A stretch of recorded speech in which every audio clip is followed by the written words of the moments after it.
The best Sooner recruiting and football news with Parker Thune and Grayson Singleton. You better lock it up. No, you lock it up. You lock it up. Lock it up. Hit the guys up on the Riverwind Casino call-in line at 405-329-9000 or text the show on the Knippelmeyer Chevrolet text line at 405-651-3439. Do it! Just do it!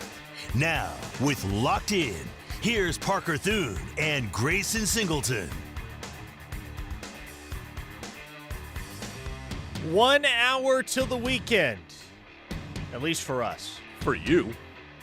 What do you got going on tonight? I got 2 games to call tonight, man. 2 games? Yeah, I'm basketball, I assume? Yeah, I'm going out to Noble for the area round of basketball. So I've got Norman and Deer Creek tonight, and then I've got Southmore and Norman North. So, by the way, krefsports.tv if you want to see any of those games. There you go. I don't follow high school basketball a whole heck of a lot. I just don't have the time or the brain space to do it. But I do know this weekend there's an Oklahoma signee going up against a top Oklahoma target in the 2027 class on the basketball court. That would be defensive end signee C.J. Nixon and Weatherford squaring off with Fort Gibson and 2027 four-star offensive tackle and very recent OU offer Cooper Hackett. I'll give you another one too. I saw another guy that could potentially be an OU target too. Choctaw's Titus Hawk. They played Deer Creek last weekend in regionals. And let me tell you something. I know you're a VIP at OUinsider.com. You've seen the visitor list for this weekend. Titus Hawk's going to be on campus this weekend for the Future Freaks event at the University of Oklahoma. I would be very, very surprised if he left campus without an offer from the Sooners. Very surprised. So that's kind of the big story of the day and will be the big topic of conversation today on Locked In. Future Freaks is imminent. Guys are going to start flocking to Norman today. The big event is tomorrow. The Sooners are going to have north of 50 notable visitors, not just 50 high school football players that happen to show up. It's not like you're inviting the whole team from Norman High School or something like that. No, you got 50 legit prospects, 50-plus legit prospects showing up to Oklahoma tomorrow for the Future Freaks event. Headlined, of course, by the 2 quarterbacks. Bo Bentley, the 4-star prospect in the 2026 class out of Salina, Texas, that Oklahoma is doing their best to pair with Jaden O'Neal in another 2 QB class. And then Peyton Houston, the lone quarterback target in the class of 2027, who is really good. If you want to chime in on the Knippelmeyer Chevrolet text line throughout the show, it is always open and available to you at 405-651-3439. Locked In is brought to you today and every day by Dorsey Jones Buick GMC out in El Reno. Fantastic staff out there, great sales environment, awesome prices, half-price oil changes on Saturdays. So whether you need a new ride or service for your current ride, it is well worth the trip out to El Reno to check out Dorsey Jones. I might be in the market for a new vehicle here soon, Grayson. Oh, no. What's going on there? Well, it's just, here's the thing. I had an emotional attachment to my very first car, which was a 2001 Ford Taurus. It was iconic. It was even iconic on these radio airwaves.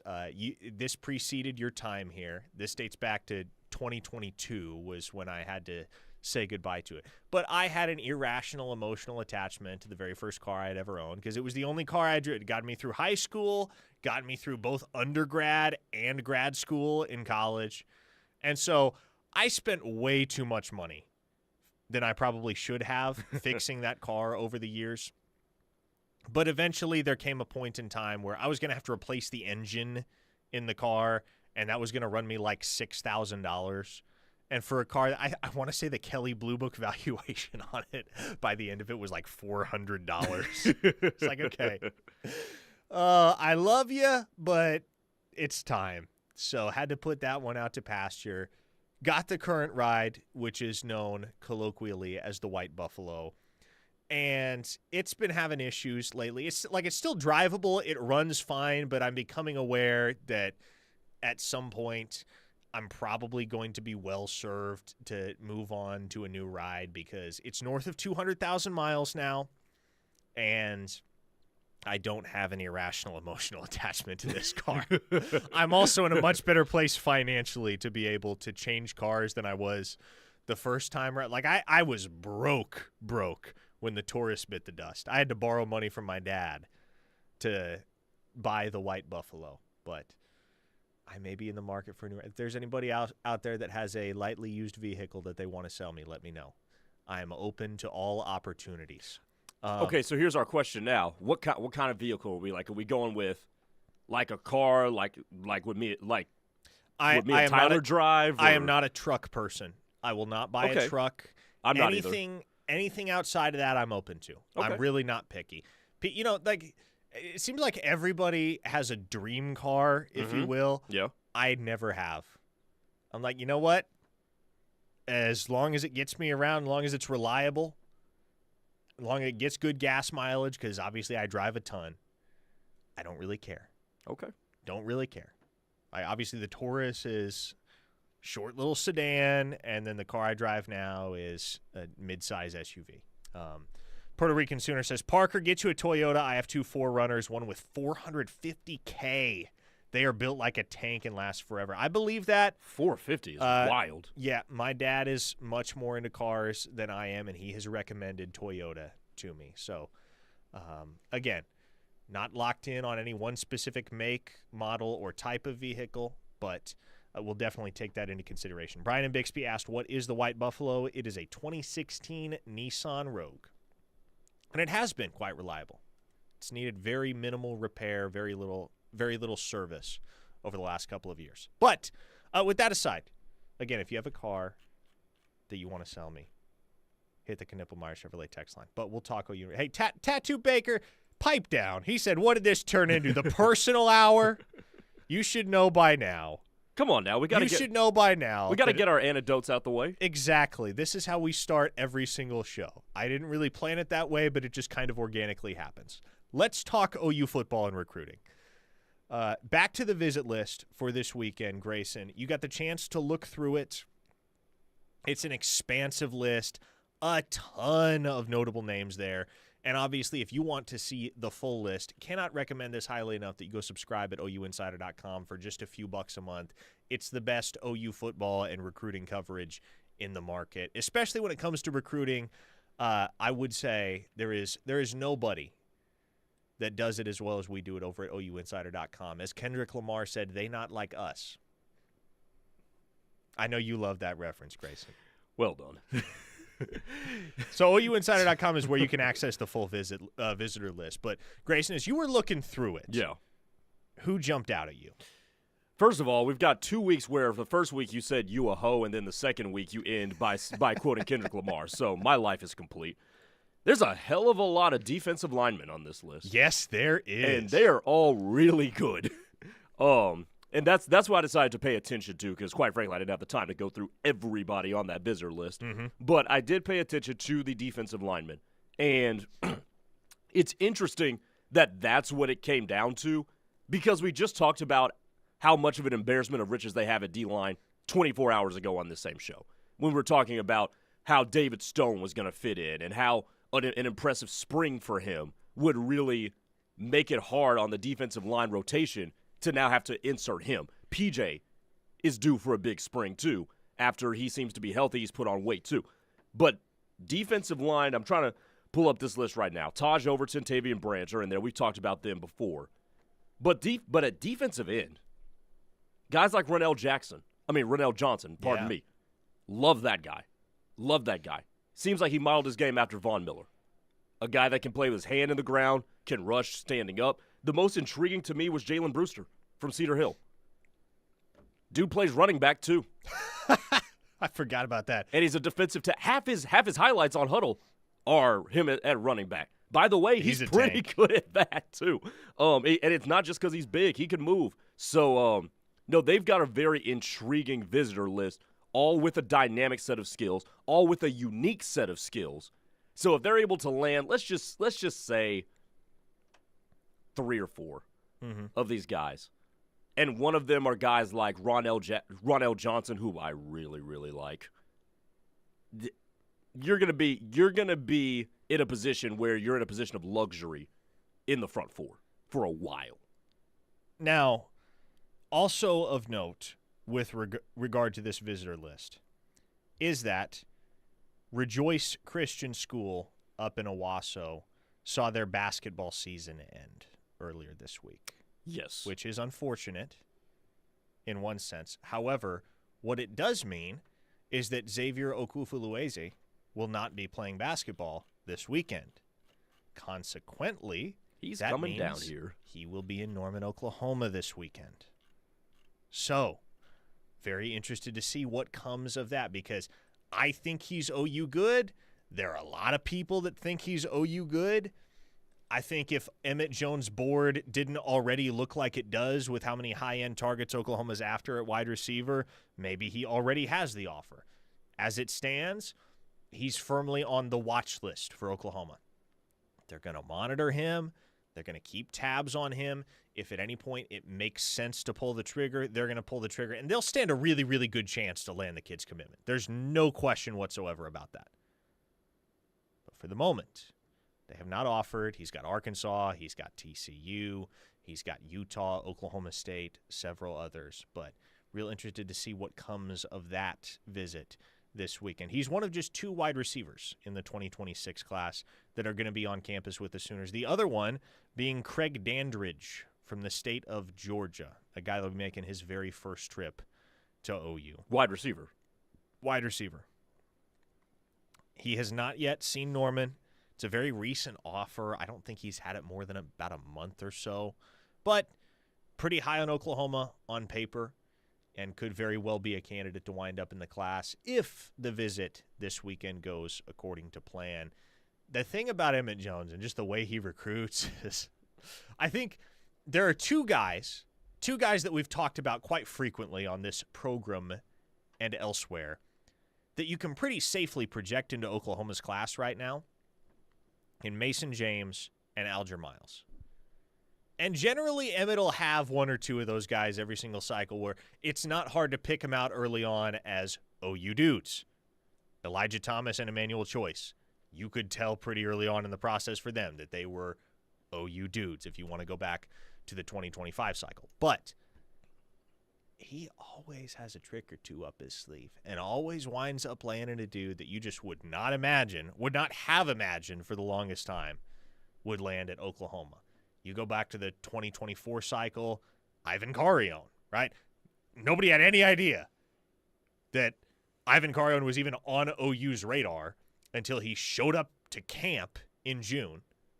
It was hilarious. I walked in to the Everest Center that day. I was like, goodness gracious, that's a really tall dude with a bowl cut, and I think I recognize him from somewhere. I was like, wait a second. That's the kid that's committed to Texas Tech. Because he was committed to Tech at the time. Right. Had committed to Emmett while at Tech. And so I thought, oh, that's interesting. But even so, like with all the other guys that are on OU's board right now, wide out, what are the odds they're going to offer him today or even like seriously pursue him? Well, they did, and he was committed 4 weeks later. Dozie Ezekama, he didn't last in the class, but that was another guy that Emmett just decided, you know what, let's go get him, and they got him. It took like a week, cover to cover. This most recent cycle, 2025, Marcus Harris. You remember that? You remember that recruitment? How bizarre that was? Where we learn on Thursday that Marcus Harris is OVing to Oklahoma. At the time, he hadn't been to campus in almost 2 years. Emmett Jones wasn't even on staff the last time Marcus Harris had been in Norman. We find out on Thursday that he's OVing to OU. He gets to town on Friday, stays through Sunday, is committed on Monday. So, whether it is Craig Dandridge or Xavier Okufulueze or someone else, I'm just curious to see who the out-of-left field guy is for Emmett in this cycle, because there's always one. I don't think Okufulueze got there eventually. Is going to be. I don't think he's considered out of left field. No, and I don't think he would be because he's from Owasso. So, or is it Jinx? No, it's Owasso. Owasso. Okay, yeah, somewhere in the 918. Dandridge would be considered that. Mm-hmm. Now, here's the thing about Craig Dandridge. What I really like, he's fast. He's really fast. He is a really, really fast dude. Now he's a burner. He's a little bit smaller, I believe. Really fast, on the small side. State of Georgia. Zion Reagans, welcome back. That's a very good point. Also was totally unaware that Zion Reagans is 152. Yeah, how about that? That was kind of crazy looking at the roster yesterday. You see so many guys making weight jumps, right? You know what's so funny, Parker Thune? What's that? So I've mentioned on the show that I was a basketball player. Football was my first love. You know, part of the reason I stopped playing football is because my pops have somehow convinced me that my body wasn't going to develop well enough to play football. Lo and behold, there's a dude at the University of Oklahoma that was lighter than even I was when I went to college. Yep. Now, I'm going to take that one, Pops. I'm going to safely assume you weren't running a 10.25 in the 100 meters. I was fast. I was not that fast. Okay, yeah. That's why Zion Reagans is. I mean, my 100 time was 10.9. That's pretty solid. No, it was it was great. It wasn't 10.2. Yeah. What are you, 6'2", 6'3"? 6'2". Yeah. 6'2", 10'9". Could have played wideout. Could have played safety. I was a corner. Maybe could have played corner. Maybe. Definitely could have played safety. Definitely could have played safety, yes. Yeah. Ronnie Crimson says, another Zion Reagans? Wow, we're winning the Natty.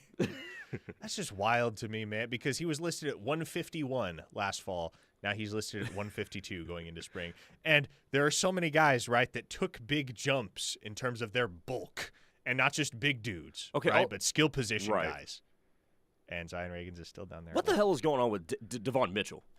How does that 275 look?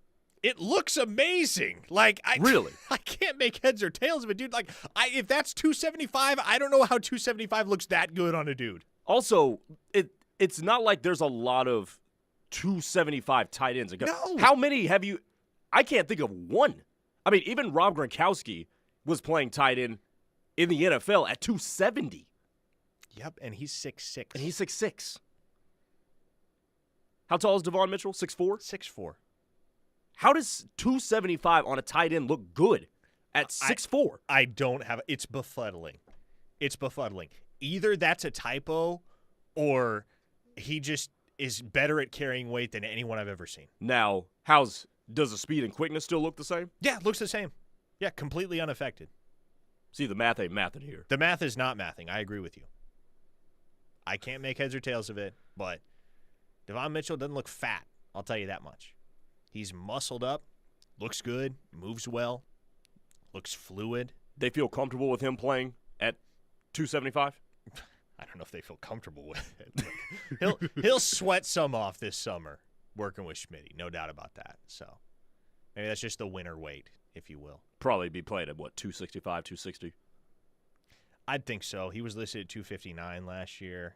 Realistically, yeah, he probably – the Waffler said Vernon Davis was about 265 and could fly. Was he really 265? Oh, gosh, man. That's going back a ways. Vernon Davis is not that old. Maybe him in college is going back. Well, I'm just saying, Vernon Davis's days of relevance. Okay, that's fair. He played in the NFL for a long time. But 49ers. The golden age of Vernon Davis was 2010 to 2015-ish. I guess that was a longer time than I realized. Yeah, that's a decade. Was he really playing at 265 though? I don't know. We'll have to fact check the. I'll go figure that out. We'll find out in the break. We're overdue for a timeout anyway. Let's hit one here. You're listening to The Ref, the home of Sooner fans. Parker Thune, Grayson Singleton here with you. We'll keep talking more OU football and recruiting on the other side. Chime in on the Knippelmeyer Chevrolet text line at 405-651-3439 and keep it right here.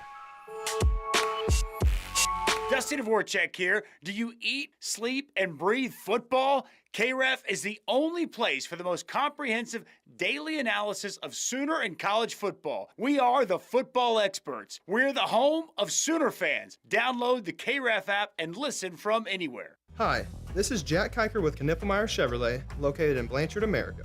My grandfather, Larry Knippelmeyer, tells me everybody deserves to save money. So say goodbye to those pushy big-time dealers with all those add-ons like paint protectors, nitrogen tires, and everything else that they could possibly think of. Then come down to Knippelmeyer Chevrolet, just 15 minutes from OKC or Norman. At Knippelmeyer, we will save you money and make sure you get a good buy from a family-owned dealership that has treated customers like family for over 65 years. Chevrolet, together let's drive. The Ref is the home of Sooner fans and is once again your home for chaos. Every game-changing hit. Long fly ball to left. Track. Whoa. Gone. Every strikeout. Got him. Swinging. Every defensive gem. He caught it. He caught it. match, every game, all year, the Ref has you covered. Catch Sooner softball as they host Sam Houston State this Friday at 6:30 and Saturday and Sunday at 2 o'clock right here on the Ref and the K-Ref app. Hey, it's Mike Steely here for Cavens Group. Has it ever happened to you? You get home from the weekend, you arrive back at work on Monday, and your office is full of water. Not good. Now we're in that time of the year where pipes or sprinkler lines will freeze, and this can lead to a ton of damage to your home or business. Plus, if it's not cleaned up properly, that can lead to even more costly repairs in the future. Call Cavens Group today at 405-573-3048 or visit cavensgroup.com. There's strength in family and there's strength in partnership. Hi, I'm Michelle Huff with Armstrong Bank, where we believe in building financial stability and enduring relationships. As a family-owned community bank since 1909, we'll always be here to support you because we know that true strength is in our communities. Armstrong Bank, strength runs in our family. Visit armstrong.bank, member FDIC. Is your team coming to Norman or Noble for an event? Let Chick-fil-A 12th Avenue be your winning meal provider. From box meals and nugget trays to lemonade and tea, 12th Avenue Chick-fil-A can provide your team's pre- or post-game meal. Delivery, pickup, or dine in, 12th Avenue will have you covered. Call us at 405-310-3189 or use the CFA One app and let Chick-fil-A feed your team. Don't forget to ask about the Give Back program for a winning season. Call 405-310-3189 and remember to eat more chicken. When you struggle with Crohn's disease or ulcerative colitis, you get used to not feeling 100%. I thought that was how it had to be. Until I discovered the Crohn's and Colitis Foundation. They told me about new medications that weren't around back when I was diagnosed. They helped me find a specialist who gave me a new treatment plan. I'm feeling better than I ever thought I could. Don't settle for not feeling your best. Take action today to take care of yourself. Spill your guts. Learn more at spillyourguts.org. Hey, wouldn't it be great if life came with a remote control? You know, you could hit pause when you needed to, or hit rewind, like that time you knocked down that wasp's nest. Uh-oh. Well, life doesn't always give you time to change the outcome, but prediabetes does. With early diagnosis and a few healthy changes, you can stop prediabetes before it leads to type 2 diabetes. To learn your risk, take the 1-minute test today at doihaveprediabetes.org. Brought to you by the Ad Council and its prediabetes awareness partners. In the age of internet and all things fast-moving, it's hard to find people you can trust. When it comes to your home or business electrical systems, don't settle for anything but the best. Wade Electric has been serving Oklahoma since 1969 and will gladly address your electrical needs with diligence and professionalism. They specialize in service upgrades, exterior and accent lighting, power automation and controls, shop and outbuilding wiring, LED conversions, and more. Go with a name you can trust and call Wade Electric today at 405-329-1940.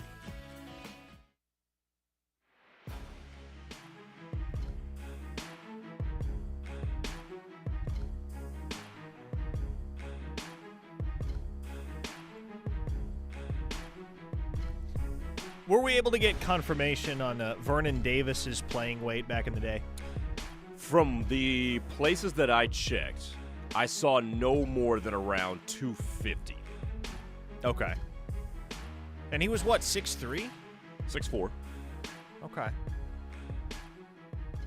So Devon Mitchell is basically Vernon Davis with an extra 25 pounds of muscle on him. That's what we're going to sell this as. Okay. That's what we're going to package it as. Which, by the way, I want to get your thoughts on this, because I know Steely and I talked about this.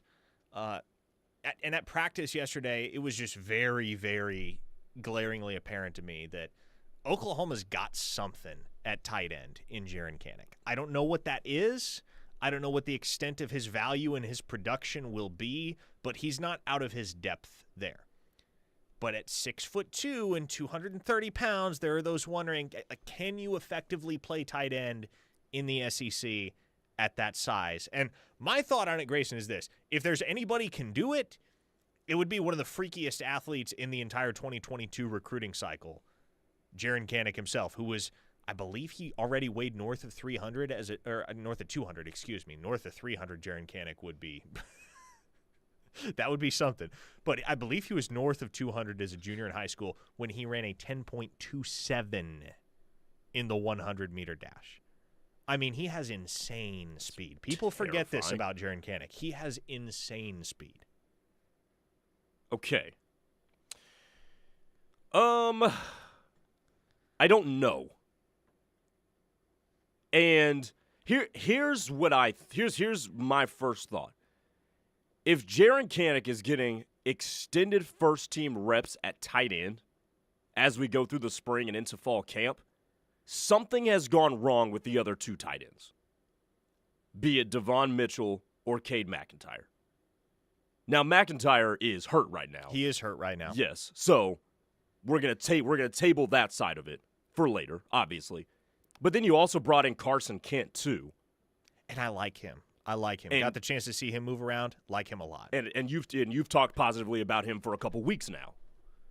So I think that if you're converting a guy from linebacker, as freakish of an athlete as he might be, I still think there's something that's gone wrong with Devon Mitchell or Carson Kent, and maybe Cade McIntyre isn't progressing fast-forwarding that to the fall as we thought he would. By the way, the Sooner women are down by 5 at half to Kentucky. Just wanted to update you on that. So, Kanak, there was a texter I tuned in right around when there was a texter that asked, is he going to be more of an H-back role? And to me, that's always where he's fit in. He's always fit in. I can see him as an H-back, somebody you can do something gimmicky with, maybe throw him out to the flat and let him do some stuff as well. But I don't see him as your traditional every down tight end. I'm open to be proven wrong. Don't get me wrong about that. I am open to be proven wrong with that. But my brain just can't picture that right now. Y'all remember Jeremiah Hall? I do remember Jeremiah Hall. Yeah. Jeremiah Hall was 6'2". And he wasn't kind of to your point there, he wasn't like a true tight end in the sense that Oklahoma utilized him. He was more of the Trey Miller, Dimitri Flowers, the hybrid fullback tight end, just H-back type of dude. And he had a very successful career at Oklahoma. May have even been a 4-year starter? It was definitely a 3-year starter. But somebody that, when he was on the field for Oklahoma, he was making plays. He wasn't on the field every down, generally, and he wasn't the primary pass-catching tight end, but he made plays. And I think if we're being honest about the state of Oklahoma's tight end room and the offense as a whole and just the reality of playing in the SEC, it's going to take more than one guy, right? You're not going to give Jaren Kanak or any other tight end for that matter 80% of the snaps at the position. You're going to want to ideally have 2, hopefully at least 3 guys that you can rely on to give you different looks, different mismatches from the tight end position. The best athlete in that group is Kanak, and it's really not close. The most ideal specimen for the position is probably Devon Mitchell, the guy that looks the best. If all things were equal and you were just picking him out of a lineup and saying, yep, that's the dude that will be the best tight end at the collegiate and potentially professional level, Caden Helms is the guy that looks the best. He is the guy that with the most ideal measurables. I said Cade McIntyre. I meant Caden Helms. My apologies on that. Easy to confuse those two. Yeah, Similar names. They're both from bad. Nebraska. And McIntyre's a really good athlete in his own right too, which is he's got to get healthy. He's got to stay healthy. That's what's held him back. So if Jaren Kanak is your, flat guy, if you will, your H-back that's mostly blocking for one, because I do think he's going to provide a lot of value as a blocker, and that's one thing Oklahoma just hasn't had the last couple of years as a tight end who really makes a difference as a blocker. Jaren Kanak just loves contact, loves to hit somebody in the mouth. So you line him up across from a linebacker or even a defensive end, man, he's going to pop somebody.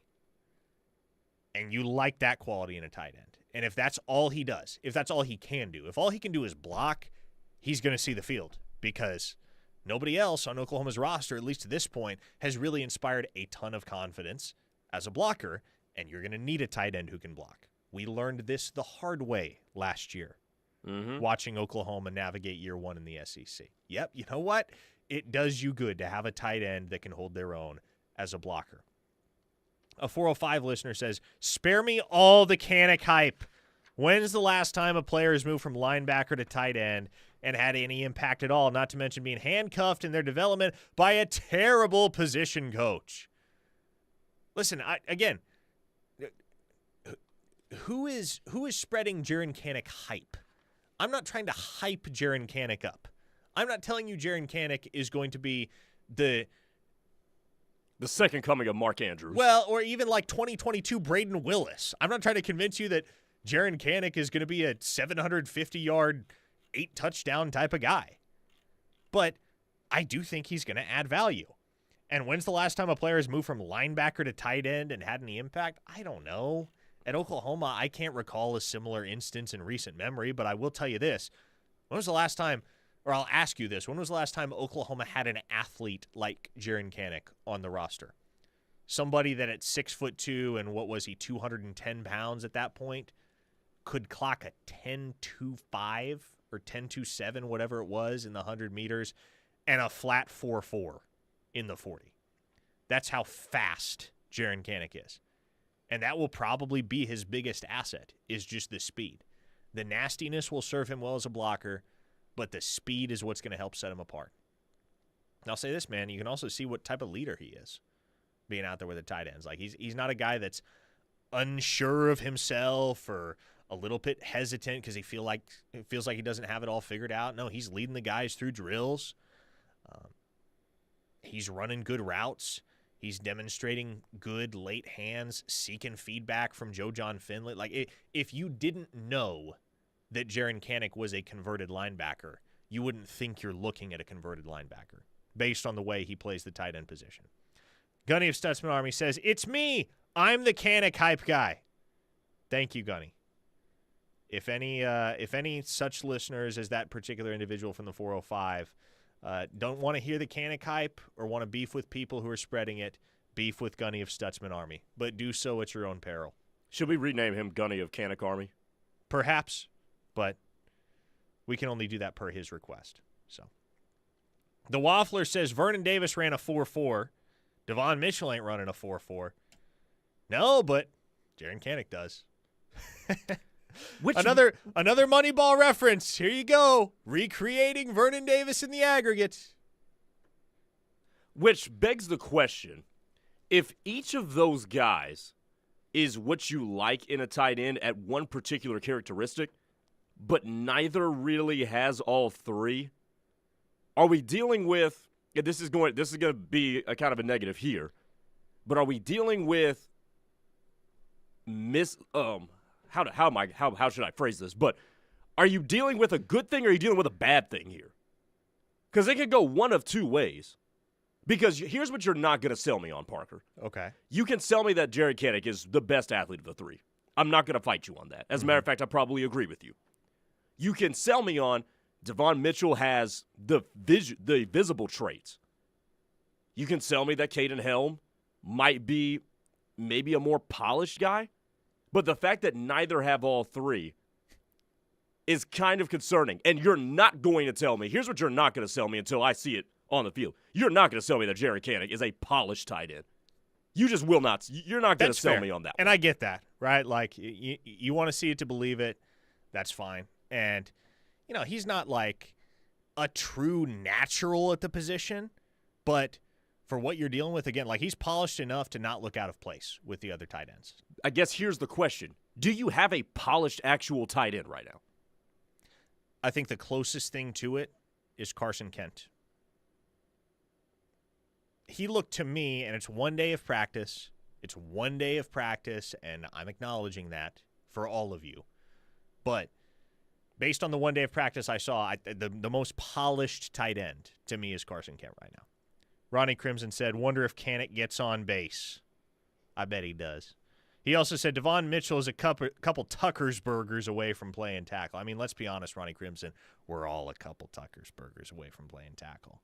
But where is this place? Because I would like to try it. You've never been to Tucker's? I've never been to Tucker's. Sir, you're missing out. Where where is this place? You need to go up to that shopping center off of I-35 in Robinson. Okay. You know, it's got the Target. The YFAC is up there. Yeah, I get my hair cut over there. There you go. Tucker's. Okay. Get a burger there. It is, for my money, the best fast casual burger in Oklahoma. It's in the running for best overall burger, although Bad Daddy's gives it a run for its money. Bad Daddy's is pretty good. Fantastic, both of those places. But Ronnie Crimson, no, I hear what you're saying, and again, you'd think that if you looked at the roster. You'd think, okay, yeah, Devon Mitchell just put a little bit more weight on him, and he's an offensive tackle. But, again, if you see him, for one thing, you wouldn't think he's 275 pounds, and you wouldn't think that, oh, he's not too far away from being an offensive tackle. You just think, oh, yep, there's tight end. Looks good. Looks real muscular. Moves well. Got to understand, Devon Mitchell has wide receiver genes. His dad, Marco, was a 7th-round pick of the Washington Redskins back in 2009, I want to say, and played a few years in the NFL at wideout. So if you hear him tell the story of how Devon became a tight end, it's super funny. So his parents live in different states. His dad lives in Texas. I believe his mom still lives in Alabama. So the way Marco tells it, he says, yeah, he was about 200 pounds going into his freshman year of high school and spent the summer with his mom and came back 240. And I said, well, I guess you're a tight end now. That can either come from a place of really trying to make a funny story or extreme malice. Like that, again, though, like it's not like that could be admiration for your son or disdain for your ex-wife.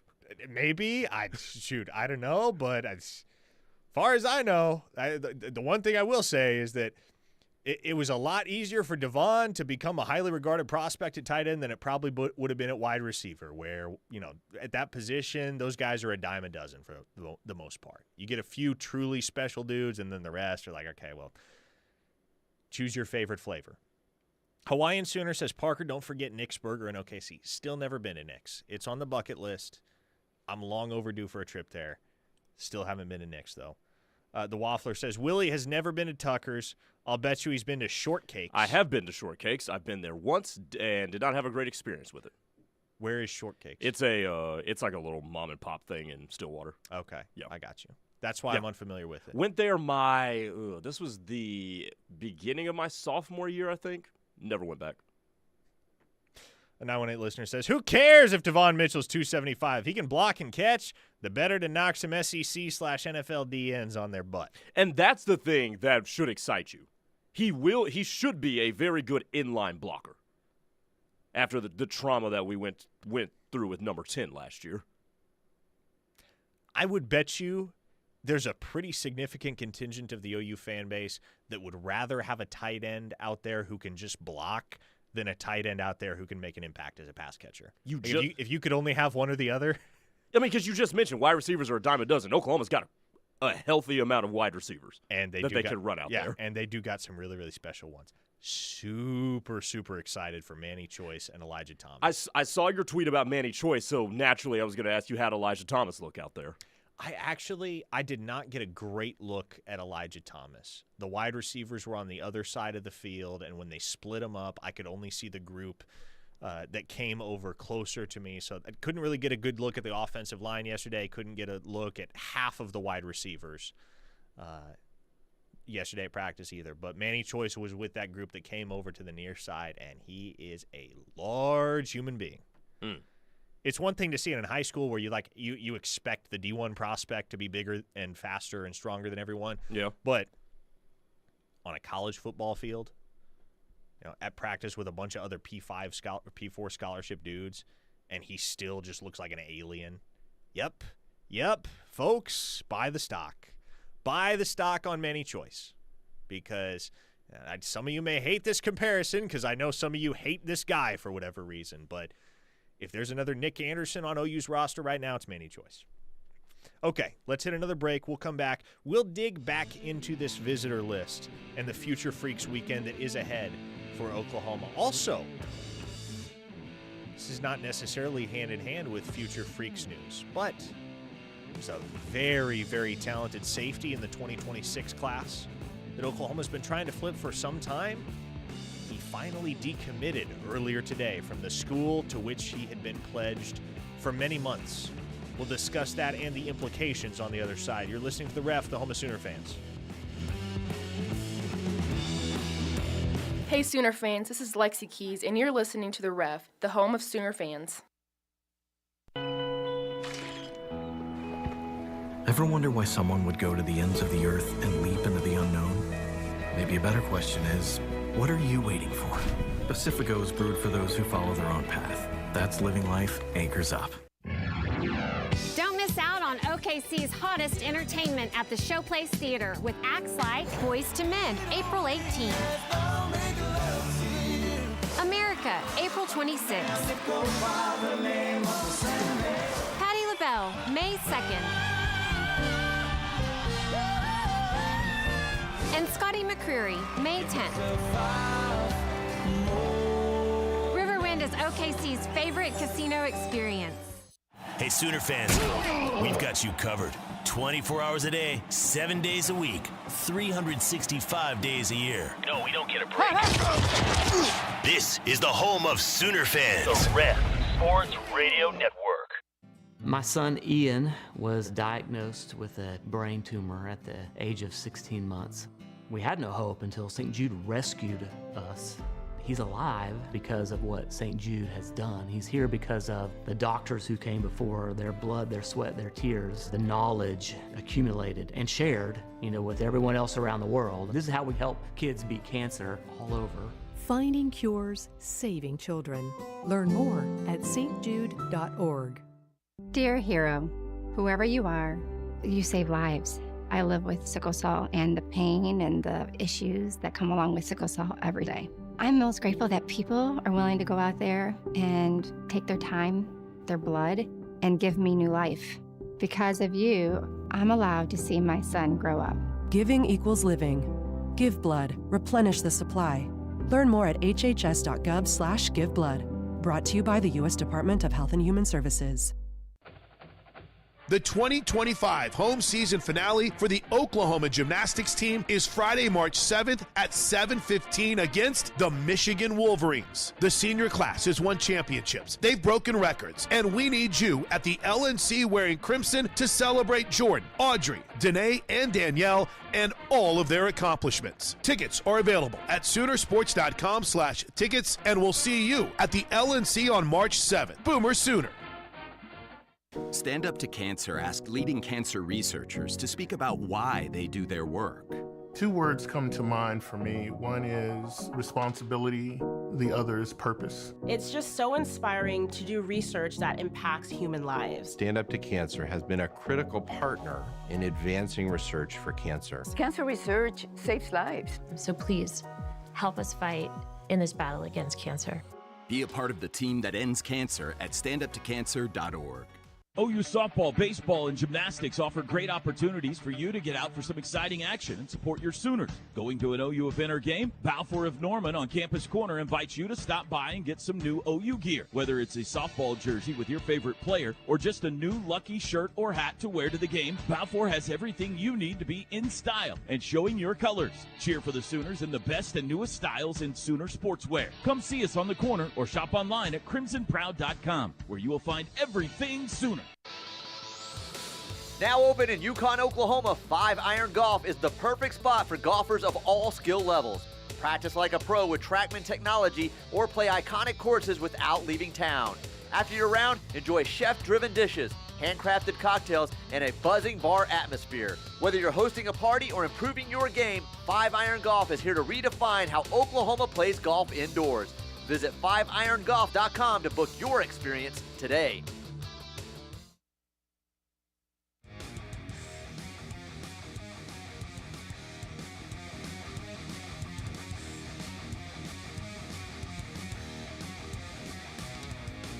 Oh, they're asking on the text line and on the YouTube chat about Aaliyah Chavez.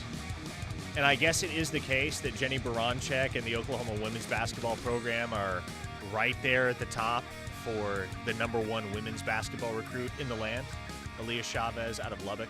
Yep. I will be completely candid with you folks. I know nothing about any of that. I know nothing about that process. I know nothing about Aaliyah Chavez. I do not specialize in women's basketball recruiting, so I hope OU gets her, obviously, for y'all's sake, but I cannot provide you any information on that process. Now, that's interesting that you bring that up, that it's been reported that Oklahoma and Texas have emerged as favorites for Aaliyah Chavez. Her dad, actually, according to Sports Illustrated, has disputed that claim. Interesting. Yes, so he has disputed On3's claim, and he has said, quote, "These people don't have a clue what's happening in Aaliyah Chavez recruitment. They are just making stuff up to make themselves sound relevant." Lesson I learned early on in the business, folks. Well, for one thing, and I don't necessarily know what's true here and what's not, but for one thing, you're always going to run into parents who have beef. Always. Another thing, if you don't know, don't act like you know. It's okay to say, I think. It's okay to say, I don't have all of the information here. It's okay to say, I don't necessarily know what the outcome is going to be. But if you don't know, don't act like you know. Tied at 47, last minute of the third quarter. Lexi Keys just tied the game on a three-pointer, so OU and Kentucky square at 47. Colin Claremore says, OU outsider, Parker Thune. When it comes to women's basketball recruiting, yes, I am afraid so. Goodness gracious. OU outsider. Peyton Verhulst just poured one in from beyond the arc. Oklahoma's up 50-47 now. I'm enraptured watching OU women's basketball. OU looking for the upset over fourth-seeded Kentucky. We'll keep an eye on that. Would that be an upset? Yeah. Seeding-wise, yes. In another sense, I don't really know. But the Waffler asked, Parker, what's the score of the game? I'm driving right now and I can't look. Oklahoma's up 50-47 now. A verified source says men's basketball NIL at OU is like $2 million total. She's expected to garner $1.5 million. Huh? Yeah, I'll be honest. Like, if I'm just reading the tea leaves, which is really all I can do here, because again, I know nothing about women's basketball recruiting, but if she's commanding a package of $1.5 million and she's from Lubbock, what school would you think is going to be in the best spot to land her? I keep looking this up, and it does seem like OU and Texas kind of are in the lead. I mean, Texas also, their coach just won Big 12 Coach of the Year, Vic Schaefer. Uh-huh. There is a bidding war going on for her, but everywhere I look, I see Texas and Oklahoma. That's where my research right now is at with that. Yeah, but okay, she's from Lubbock. Yes. What did Texas Tech just do 8 months ago? They unloaded for Niger Kennedy. Godfather bag for Niger Kennedy. I'm just going to assume Aaliyah Chavez is going to Texas Tech until proven otherwise. We'll see. I will assume she stays home in Lubbock and winds up a Red Raider. Okay, back to the Knippelmeyer Chevrolet text line here real quick. Boomer Gooner says, who's bigger / more field ready, Manny Choice or Ivan Carrion? Well, I guess it just depends on what you like. Like if we're talking height, if we're talking pure frame, Ivan Carrion's in a league of his own amongst Oklahoma wide receivers. 6'6", 229. There's nobody else that's close to his size. But Manny Choice is a lot more fluid, and obviously there's plenty of size there as well at 6'4", 212. So Manny Choice moves better. Ivan Carrion certainly has a larger catch radius. What do you want? What do you prefer? Different strokes for different folks. No Diddy. You know, I stopped. You know, there's basketball terminology that, you know, if you're a shooter, you have to, like, one of the basketball slangs is like you can stroke it. Mm-hmm. I had to completely, gotta kill that. I had to completely erase that from my vernacular when calling girls basketball. Yep, gotta kill that. Somebody was like, I was showing a reel to somebody. They were like, you did not just say that. I'm like, you know what? I'm just not even gonna risk that anymore. Mm-hmm. Okay, back to the Future Freaks visit list for this weekend. We talked about some guys off the top. Some guys off the very top that are expected in Norman this weekend. A couple guys we did not talk about that are quite notable. For one thing, 4-star running back Jonathan Hatton out of the San Antonio area. The reason this is notable is that he was committed to Oklahoma for over a year. Between October of 2023 and I believe December of 2024. Decommitted, opened his process back up, but the Sooner staff went and visited him multiple times in the contact period. Now here he is, showing back up to campus on March 8th. You would think the odds are good that they're going to get an OV from Hatton. So that certainly makes the picture interesting at running back because we know that Oklahoma is right there up at the top for Caden Jones, Kiwan's son, and we know they're very heavily in the mix to flip Rylan Morris, the 4-star running back who's currently committed to Baylor. You're not taking 3. You're not taking 3. You're only taking 2, one way or another. So which 2? It remains to be seen. And then, of course, the lone 5-star on the visit list, and there are guys that will be 5 stars on this list. For instance, Peyton Houston will assuredly be a 5-star. Heck, Bo Bentley could wind up being a 5-star. There are several other guys that, as you look through it, could wind up in the 5-star conversation. But the lone 5-star as of this moment expected in town this weekend is Brandon Arrington out of the state of California. And this is just one of those freaky dudes that you feel like you absolutely have to have if he's within your price range. Because he's 6'3", 185 pounds, could have a collegiate future on either side of the ball, and he's one of the best track athletes in America. Mm-hmm. Another 10-2 guy who actually wants to run track at the next level. So from that standpoint, you would have to think, you would expect that a couple of the premier track programs in America, i.e. in Oregon perhaps. Oregon is the one would you have to a pretty watch. strong case for Brandon Arrington, but no doubt he also understands if he wants to make money in the short term and the long term, football is going to do a whole lot more for him than track. So Oklahoma's going to have their shot with Brandon Arrington, what may be their final shot to get in the official visit conversation because he likes OU. He's been to OU before, but he's already got a couple OVs set. I believe Texas A&M and USC are already scheduled to get OVs from Brandon Arrington. If OU wants one, it's got to happen this weekend. They're going to lock it in this weekend. Ronnie Crimson, isn't he related to LeVar Arrington? Is he? I don't know. I don't know, Ronnie Crimson. Wish I had an answer for you. I do not. If he's related to LeVar Arrington, it would have to be like an uncle or something, cousin, who knows. But his dad is Brandon Arrington Sr., so it's not like a father-kid type of relationship, if there is a relationship between those two. And then a couple of flip targets. Grayson. Now, I don't know how hard Oklahoma is really, really pushing to flip Jamarian Vincent, the 3-star defensive back from Texas who's currently committed to Baylor. But they are pushing really, really hard to flip a 4-star defensive lineman from the West Coast who is currently committed to a West Coast school. You want to know who that is? Again, folks, OUinsider.com is the place to be. Who's the one guy you're watching this weekend? So are we just going to leave the people on a cliff for... Yeah, no, that was a cliffhanger. Oh, okay. Very intentional cliffhanger at the end of the show. Okay, I didn't know if I was supposed to... Go to OUinsider.com, folks. I didn't know if I was supposed to disclose who that was. Yeah, no, at this point, if you're just looking at one guy this weekend, whether it's a guy you feel is on commit watch or a guy that could pick up an offer like a Jalen Battle from Santa Fe or Xavier Okwufu-Luweze, what do you think is going to be the big storyline that we're talking about on Monday? I want to see, and I started the show with this, and I guess we'll end the show with this.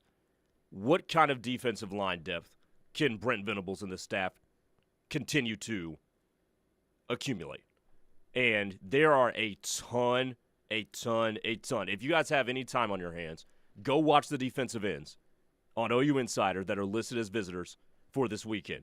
You will be impressed. You've got 2-point stance guys, you've got 3-point stance guys, you've got a lot of positional versatility with the guys that are going to be on campus this week. So I'm looking at this front four potentially getting even deeper than it already is. A couple great texts to close us out. A 405 listener says, what do you think of Muleshoe and USC being rated number 1 in the current 24/7 Sports 2026 recruiting class? We'll see if it lasts. Enjoy it while it lasts. That's all I've got to say about that. And finally, the last word belongs to Kyle from Salisaw, who says, just here to say, you-a-ho. Have a great weekend, everybody. You-a-ho too, man. Thanks, Kyle. Is you-a-ho as well. This is just going to be our term of endearment now with Pretty the text much. line? It seems that way. They're having fun with it. And we've had fun all week with you here on Locked In. Looking forward to getting back on the air Monday. Don't go anywhere, because coming up next, though Grayson and I are done, Tyler and Ted have 3 more hours of OU Sports Talk on the